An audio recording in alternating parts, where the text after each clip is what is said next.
பார்த்தீங்கன்னா என்னோட வேலை சம்மந்தமாக நிறைய இடங்களில் வந்து நார்த் இந்தியாவுக்கு பேசும்போது பார்த்தீங்கன்னா ஹிந்தியில் வந்து கம்யூனிகேட் பண்ண முடியாது. நான் இங்கிலீஷ் தான் பேசுவேன். அப்படி பேசும்போது பார்த்தீங்கன்னா அவங்களுக்கு ஹிந்தி தெரியாது. அப்படி இருக்கிற இடத்துல எல்லாம் நான் வந்து ரொம்ப வருத்தப்பட்டிருந்தேன். நம்ம பொண்ணுக்கு வந்து நம்ம ஹிந்தியை வந்து சொல்லிக் கொடுத்து ஏற்பாடு பண்ணுவோம். அவங்க வந்து ஹிந்தியில் வந்து ஒரு பண்டிட்டாக கொண்டுட்டு வரணும்னு எனக்கு ஒரு ஆசை.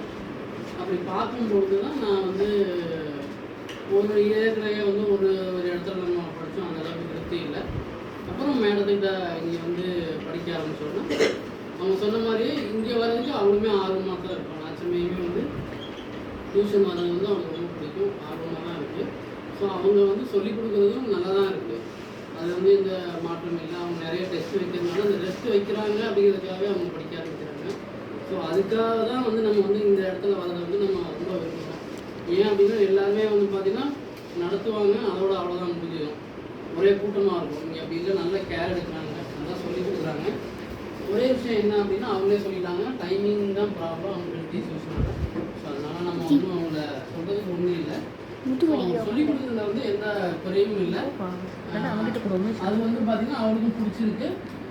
ஆர்வமாக வரணும் அப்படின்னு தான் எப்போவுமே அவள் சொல்லிகிட்டே இருப்பான். ஸோ அதுக்காக இப்போ இந்த மார்க் கிடச்சிருக்கு அப்படின்னா கண்டிப்பாக நான் அதுக்காக நடந்துக்கு நான் சொல்லிக்கிறேன்.